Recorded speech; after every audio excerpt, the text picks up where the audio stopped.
listen up. Y'all, it's the queen of automation, Megan Donnelly, here to give you inspiration. Founders and business owners gather round. I'ma show you how to build systems that'll astound. Streamline your processes, no need for Hey everyone, welcome back to the Queen of Automation podcast, where we talk about why technology is only good when it works and how I help you make it work. I'm your host, Megan Donnelly, and today we have the luxury of chatting with Stacie Sussman. Not only does she have over 25 years in experience in sales, but she's also an operations powerhouse, which you all know is near and dear to my heart. Her specialty is transferring and pushing multi-million-dollar brands to grow even further. We're talking like 12 million to 24 million and plus. Boom! I'm so excited you're here, Stacie. Welcome, welcome. Tell everybody where you are tuning in from. Hi, everyone. Super excited. Megan and team, thank you for having me. This is amazing. I am in South Florida in Boca Raton, Delray Beach area. And it is a sunny day here. How did I not know this? I literally just came back from vacation. We did some beach hopping. So my mom lives outside of she lives in Palm Coast. So Flagler Beach, we went to so we went and saw her in Flagler Beach, and then we went to Daytona Beach because they have Chubby's seafood, which I know. And then we went over to St. Pete's Beach. Nolan Next trip. Yeah. Apparently there's more people. So for everyone paying attention or not paying attention, come back and pay attention. We are also both members of the Brand Built community. And Nolan called me out too. He was like, "Why didn't you come visit me while you were in Florida?" And I was like, "Oops." So apparently there's a bunch of people in New York. There's a bunch of people in Florida. And anyway, whatever. Moving on. So it's really pretty there right now, isn't it? It's hot though. It's sweltering hot. Do not come and visit in July, August, or September, which you just did. Air conditioning not going. Yeah, exactly. Like October through May, you're good. Yeah, I always like to visit in like the January time of year because it's right when it's I've always been. You're in the Midwest, right? Yes, I'm in the Midwest, so we're in Wisconsin, but I grew up in Vermont and was born and raised in New England. So you're like cold-blooded. So I was always like everyone. It's so funny in Florida when you go down in January, you're all wearing jackets, and I was like, "What are you people doing? It's like 50 degrees outside," and you're like, "It's cold." I'm like, "This is not cold. This is not cold weather." It's just funny. So I'm from New Jersey originally. I spent 20 years in Manhattan, living in Manhattan. I actually did a stint in the Midwest. I went to University of Michigan, so I lived in Ann Arbor for 4 years. So when I had finals and it was snowing and it was April, I was like, the Midwest is not for me. And eventually I made my way to Florida. But I was ice skating this weekend, which is the big thing here because it's a novelty in Florida. And people are in winter coats and gloves and hats. And this is August. Ice skating rink because it's like 100 and some odd. Okay. Duh. But yes. Okay. Nice. So I always have this conversation with everybody that I chat with because I love to hear the different, like the diversity of answers when I ask this question. So, and my Brand Built people, of course, know my personality and know some of my answers more than others. But let's talk about work-life balance, right? I don't believe in it. I don't think it exists because when you're an entrepreneur or a business owner, it's all just life. You're either working on personal things or doing personal things, or you're working on business things, but there's not really, you can't separate it. We have, as Darren likes to say, we have one life, right? And it's all connected. So I would love to hear your take on work-life balance, especially because for someone like yourself, you live in this beautiful part of the country where you are able to spend a lot of time outside, right? And like a lot of time kind of integrating. Which I don't. Right? Yeah, so I don't know what our language level is on this show, but I would say it is a throwaway societal term that makes you feel bad about yourself. I do not believe in balance. I think it's complete blah, blah. And so I feel like I have a family and 2 kids that, I dropped off at school this morning, and I run a really amazing agency called Rev Up Advisory. And so one may be thriving, one may be surviving, and it kind of goes back and forth. But I am, like I said, ice skating on the weekend, closing a deal while I'm eating French fries with my son. I am taking my kids to school, and on the way home, I'm talking about why lead to contact conversions aren't working with our attribution model and systems. So it's just one life that I'm living, and I sort of flow in and out. Yeah, I mean, taking conference calls in the car, like while you're in the pickup line. I don't know how old your kids are. Mine are teenagers now, so I don't necessarily have to do that anymore. But there's just It's just life. there's no way to separate it, and why should you? One of the things I was talking about with another brand build group member, I think it was last week. No, I wasn't here last week. The week before. Your way. Was how, what's great about when you find like the thing you love and the career that you love, the business you I love, love what I do. That when you go, it's not necessary. You're not taking a vacation from your work because you love what you're coming back to. It's my life's passion.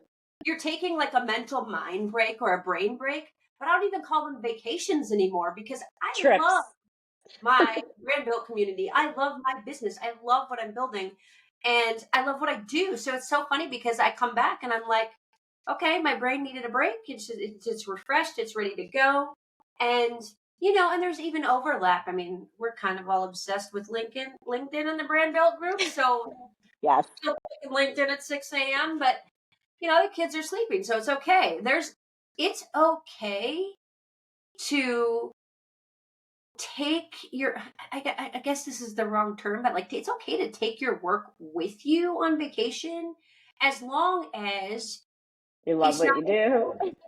Like you're not sitting there on vacation. Like it's totally different. I'm able to look at my phone while my children are sleeping, or like my computer while my kids are sleeping, while I'm drinking my coffee, do a few things, shut it, spend the entire day at the beach and do this thing, And so tell me about that, because you're dealing with these clients. You're dealing with clients who are, I would say, so we're both in the operations area, right? In the niche. I hate the word niche. We're not going to use it. We're both in the operations space. My clients are just under, like, I would pass my clients then off to you, right? Here's my clients are not there yet. They're multi-6, but they're not hitting 7 yet. And I'd be really curious to to understand that, because there are just times when you just can't leave it at home, right? Like you have to, depending on what's going on in your world, right? Yeah. So, I mean, so many things come up. So one is I built an agency. I built a consulting agency at the end of the day. So we are a team that is dedicated to scaling to enterprise clients. They're doing millions in ARR up to probably 50 million in ARR. They're doing tons of marketing, what I call experiments. They're figuring out which models work, which attribution works, which automation's working. And they're also doing a whole other thing of like forecasting, pipeline management, lead qualifications, etc. We help the strategy on the sales and marketing side, but then we also bring it together from I call it like a systems perspective. So we have this closed loop methodology where all these things need to have a circular reference at the end of the day, because when teams are speaking in silos at the end of the day, it's not helping anyone, because your marketing team and your sales team and your customer success team are having the same conversation and no one's recording any of the data points. So I have a team that does this enterprise. I also have built out a team that does scaling to millions. So I would say we have clients that we're talking to that are doing like 1 to 5, 1 to 3 million. And that's a different engine than a $30 million ARR business. And so the automations, the systems, the strategy, the marketing, the sales, it's just going to be a pared down. I commented on your LinkedIn, KISS, keep it simple, stupid. Yes. It's a pared down KISS of what you would do from an enterprise perspective. I absolutely love that. And I was just trying to be nice the other day. I say keep stupid simple, or keep it simple stupid all the time, but then I was like, I'm just going to reverse the last two words, because I feel like I've been pushing the line a little bit with Facebook. Good Lord. LinkedIn. Lately, I've been doing a little bit more cheeky, a little bit more up, and I'm having these like comment wars with our good friend Josh, and so I'm like, I should just try to not. But you know what? I don't care anymore. Like, I'm just gonna do what I do because that's what people respond to. So, at the end of the day, it's business transformation. I'll say at the end of the day, we're getting you from 1 million to 30 million. I mean, that leap is really big, but your growth is stagnant. You're not maximizing your sales. You're not maximizing your operations. You're not maximizing your revenue. You're literally, your hair's on fire, like figuratively. I have images on my LinkedIn post, and I'm like, there has to be a better way, because you got here by gut and luck and pulling it together with band-aids, but to get you to those next revenue inflection points is not going to work, because you have the problems you're seeing now, but there's a whole host of, I call them like these tsunami problems that is kind of brewing in the background. And if you don't fix the now and what's coming, the company essentially topples over at the end of the day. Absolutely. Let's talk about that for a second. This is a great segue. Well, it's a great segue into actually talking about operations. I would love to talk with you about this, especially because you're doing the same thing that I'm doing, just at that next level. Let's talk about operations specifically. And what do you, when you're looking at let's talk about the different levels. When we're looking at a $500,000 to $800,000 business, right? What are the struggles that you think are there versus like the 1 to 3 million versus the 30 million? I know there's a few struggles, and I just want to hear your opinion. I know there's definitely some struggles that are the same, like that are similar at the different levels that cross over. But then I would love to hear what you're seeing the most. Like, what are the executive teams and these C-suite teams of these enterprise companies, what are they struggling with? Like, what do they not get? And I can't wait to hear the answer, because I know selfishly, I have an idea, but I think the audience is going to be surprised at some of the answers, because it's the same things that you should know with a small business owner. People think that enterprise companies have it all figured out because they made a bunch of money, right? Like, we hit $30 million, we got it all figured out. And that is so not the case. They are having the same issues. It's just at another scale and another level. Yeah. So, I mean, I'm pulling up my framework because I talk about this all the day on the screen over here.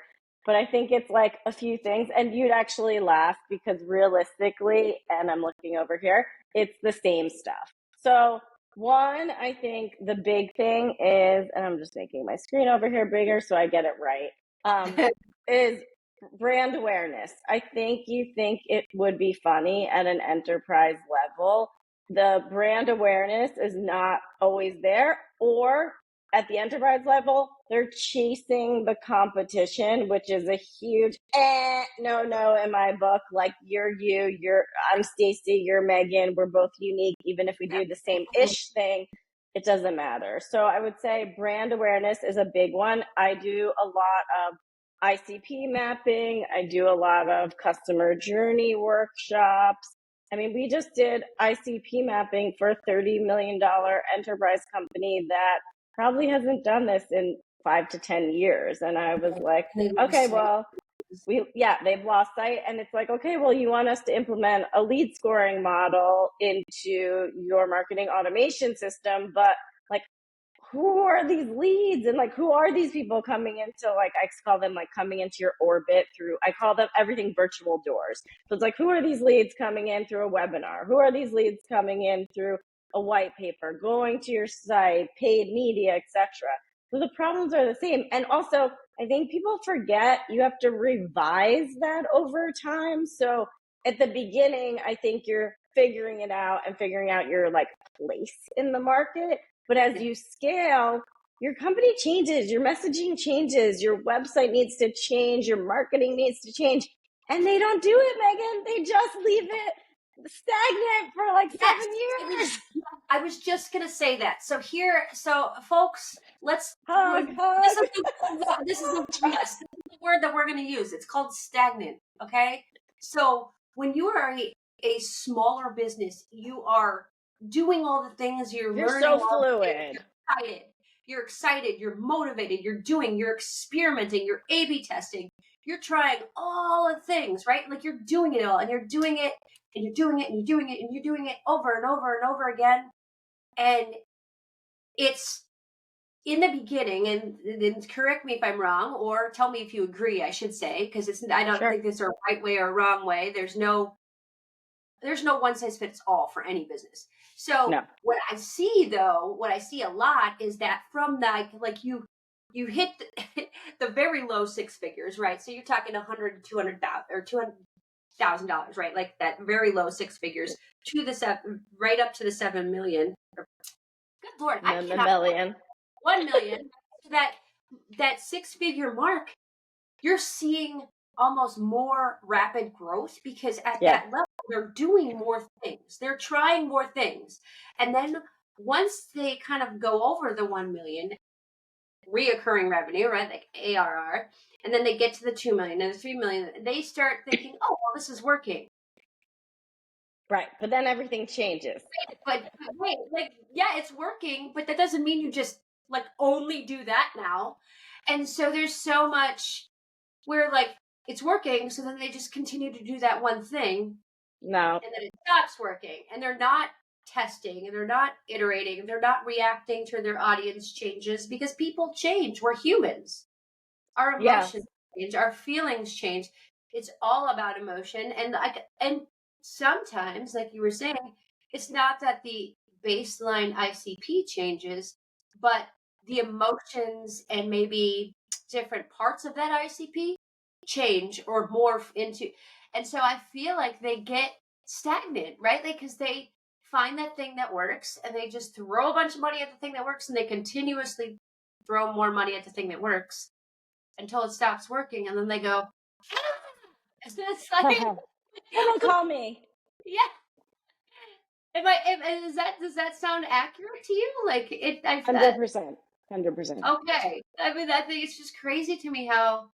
So, all you small business owners out there, you're doing it right. Don't stop doing it. Continue.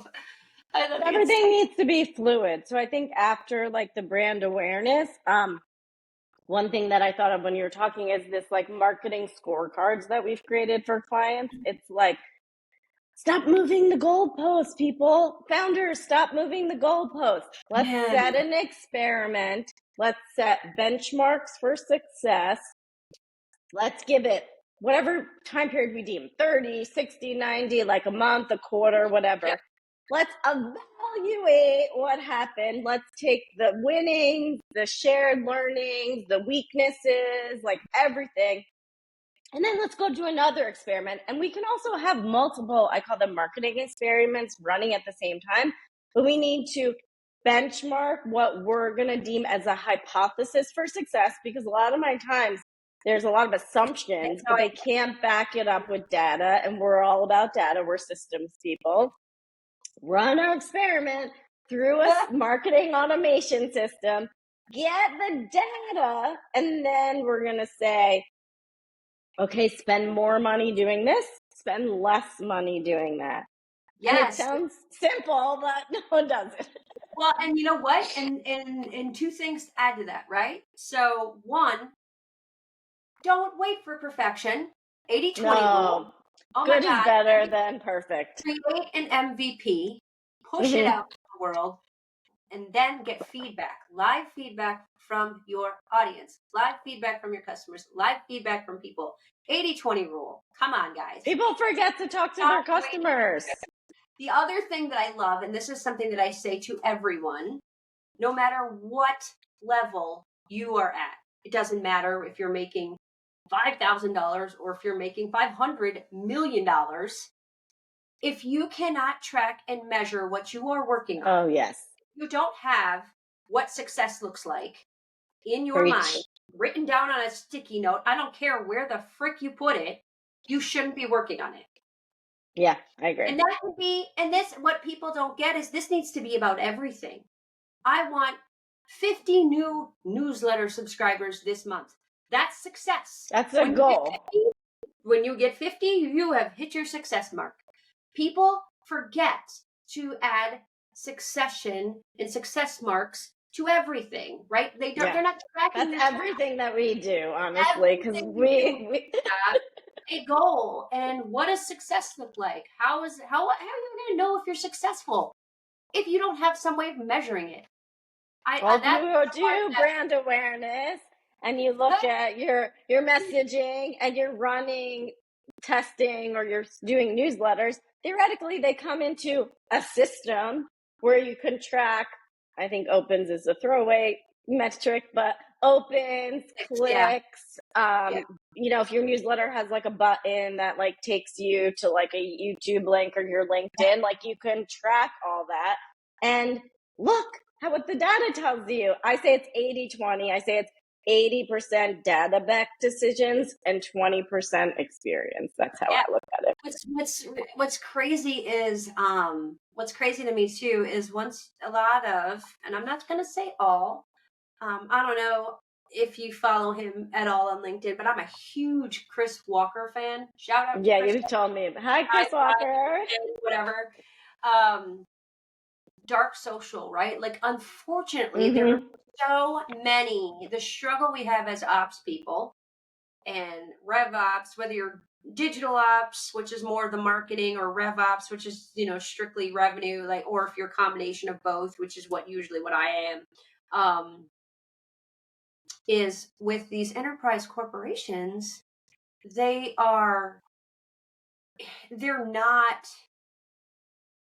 they're just so used to doing it the normal way, right? Like, and there's so much dark social out there, right? There's just this kind of void that really does affect the end revenue and the sales way more than they're putting effort towards, and they're not tracking some of those activities, or they're tracking them, but then not putting as much emphasis on that data, which is kind of crazy to me, because there's a lot of marketing activities that aren't being tracked, and there's a lot of activities that happen way before the sale gets made that aren't being tracked, or if they are being tracked, they're being ignored and not held accountable for the end sale, and it's just because it's been this way for so long. There's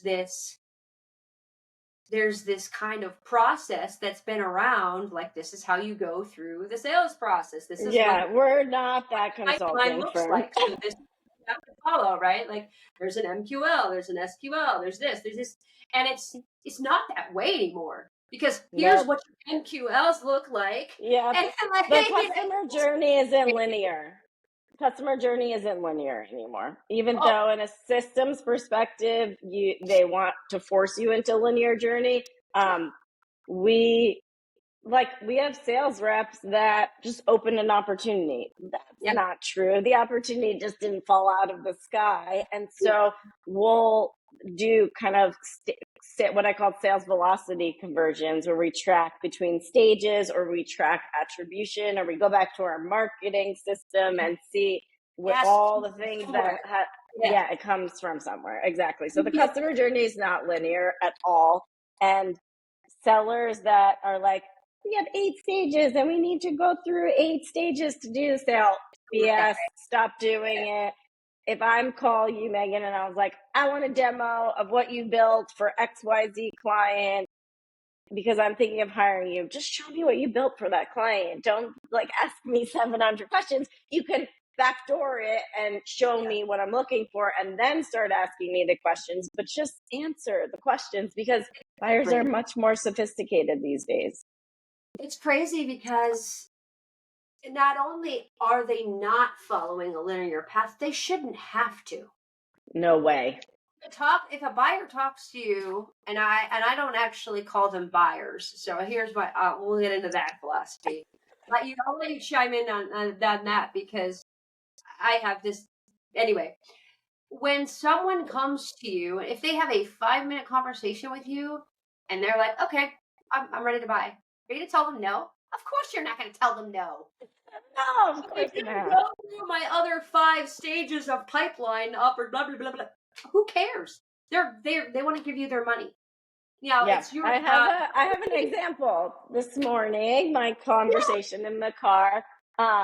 This client, net new logo, so like a new business came into my client's Salesforce instance, and we're trying to track attribution.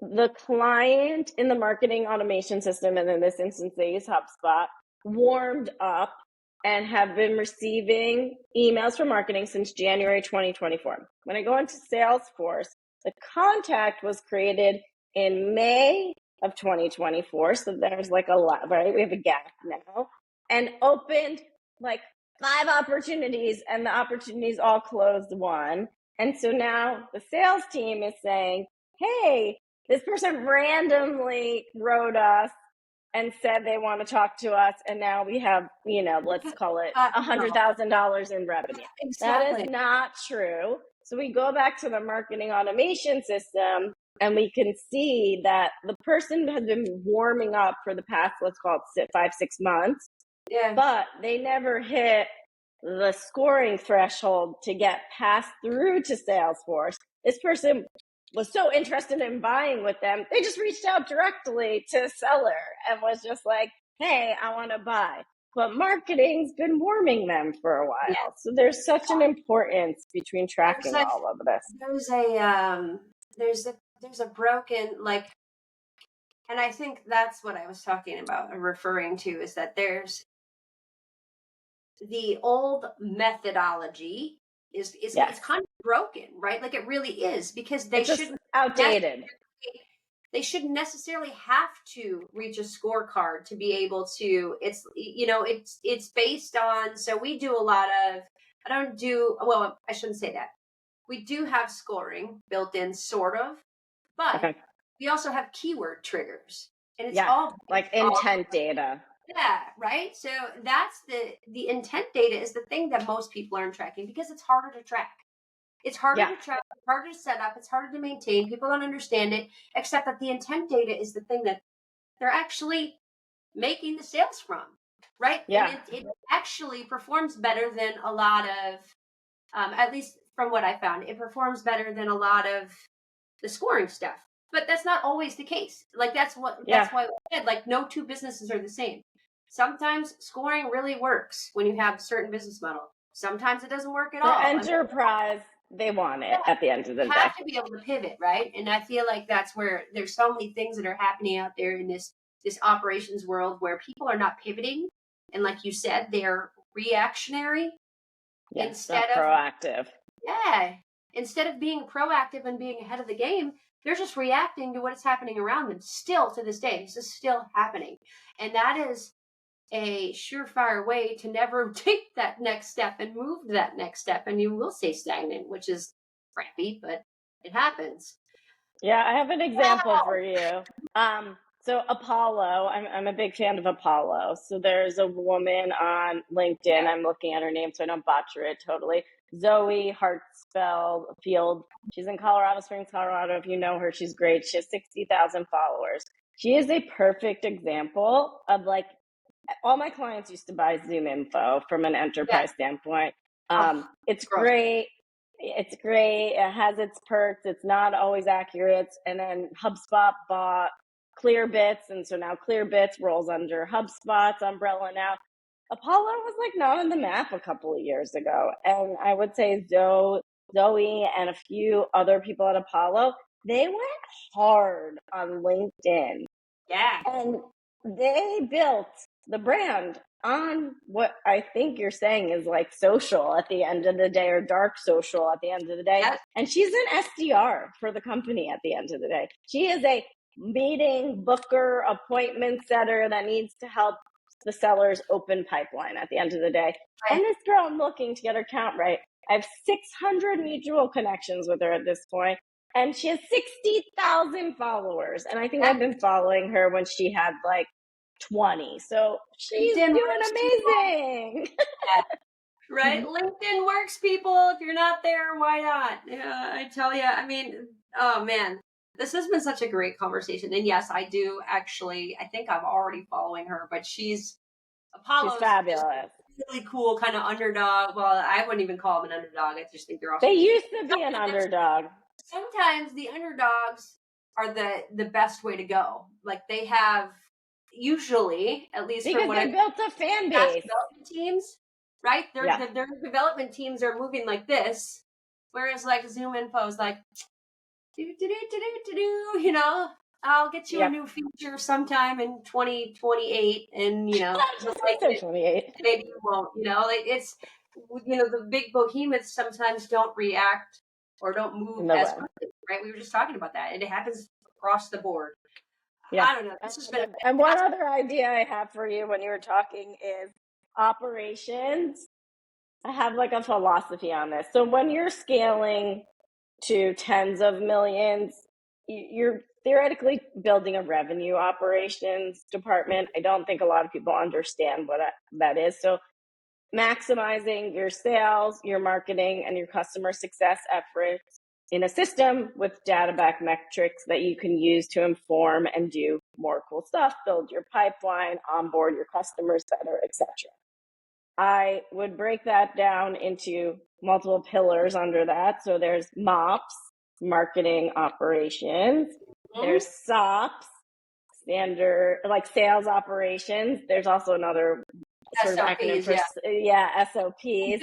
And then there's like biz ops, which I think when you're talking scaling from 200,000 to let's call it 1 million, you're truly doing like business operations for them at the end of the day, I would say. And so that's where that like systems development comes in. Like, what are your system management? Do you have like a CRM? Do you have like a project management tool? Do you have your standard operating procedures mapped out? That's what I do. She just done my job. Yeah, exactly. Play too, like because usually when you're at 200,000, you don't have SOPs. You need and this whole low code, no code, Monday, Notion, Coda. I don't know what you use specifically, but like we could use all of them. ClickUp, Asana. Like there's so much that you can just document it. And I'll just give you one fact. I spoke with the founder before he started his company. It's a live events company. They're PE backed, but they're basically a startup. They're starting from scratch. And so before they got the funding to launch the company, we've been talking. And I was like, if there's anything you should do, please build out your operation system. Yeah. Because the minute your PE guys start asking you capacity planning, COGS, revenue, it's going to be a mess because they were buying multiple companies and putting it together into like one bigger company. And I got a call this summer, and this is why I say I love what I do. And he said, we just scored the biggest client ever. And if I thought I would get 5 years from now. He goes, but if I didn't build the operating system to be able to support the standard operating procedure, the PM tools, and hire like someone like a Megan to build this out from the beginning, I couldn't have taken on the work at the end of the day because I would have been like embarrassed to have it fail at the end of the day. That's the biggest thing too and I'll tell you right now, if you're listening to this and you're like, oh no, I don't have that, or I have that. That's okay. Having 10 or 12 different pieces of software, and it's a hot mess. You are not alone because I am this. When people come to me they either have 10 to 12 pieces of software or more. Right. Running, tech debt, I call. Yeah, their tech debt, running their business, and it's all staple gunned and it's like spit and I say bubble the gum. Band-Aid With methodology. Zapier. Yeah, so they're using Zapier, and it's all like, and you know, and it's all insane. breaking. And it's just, well, it's not breaking yet, but when it does break, it's going to be a disaster, right? So Yeah. they come to me like that, or they come to me and they have nothing, which I think is a dream come true, because then we can build it from scratch. Fresh slate. The right way, and we don't have to kind of go backwards. But it's not, you're not alone. Like, people either have nothing at all, or they have what they think they should have because everyone told them they need all this stuff, and they have fallen in love with, 12, 13, 14, 15 different pieces of software. I had one client that had 22 pieces of software. Now, if you have more than 3, you're doing something wrong. Yeah. And you don't. Well, anyway, I'm just saying. We have in enterprise, they usually have like almost 20, but I would say the 2 things that stick out is tech debt. I'm sure you do this. We do like an audit of all of the systems, and we do these big Miro Figma boarding and nerd out and say like, where are all the data points coming in, and this is why the journey puzzle app. It is the coolest workflow map creator I have. It was actually built. They actually had, the guy who built it actually runs a Rev Ops company. And he was finding, Miro and Figma and all this stuff that just wasn't what they needed. Perfect. App. I'll send it to you. Send it to me. Oh my God. Yeah. So tech debt mapping. And then also stop buying systems that do the same thing. You have 3 systems that do the same thing. So waterfall the priorities of, hey, these are the 5 things we want the system to do. And maybe the system can't do all of it, but we'll get you to your first 2. And this is another huge thing. Okay, first of all, yes, stop buying systems that do the same thing. Just stop buying systems altogether, because until you hire someone like us. 10, 12 pieces of software you don't need anymore, because it will break and you can't track it. And 2, if you don't have SOPs and you don't have a workflow map somewhere that tells you the overall vision of the business and how it all fits together, you don't actually have a workflow or a process. If it lives in someone's head, that is very, very bad. Do not do that. That is just, if that person leaves or gets hit by a bus and you don't have any of this written down anywhere, you are in trouble, because no one is going to be able to pick up where that person left off. Yeah, I mean, in the news, I'm following the super yacht of the billionaire tycoons off of Italy with the tornado, and I'm like, thank God this guy just like closed out this case, because you imagine if his case wasn't closed, like he was like the lead prosecutor on the case, and this was the celebration for that big case.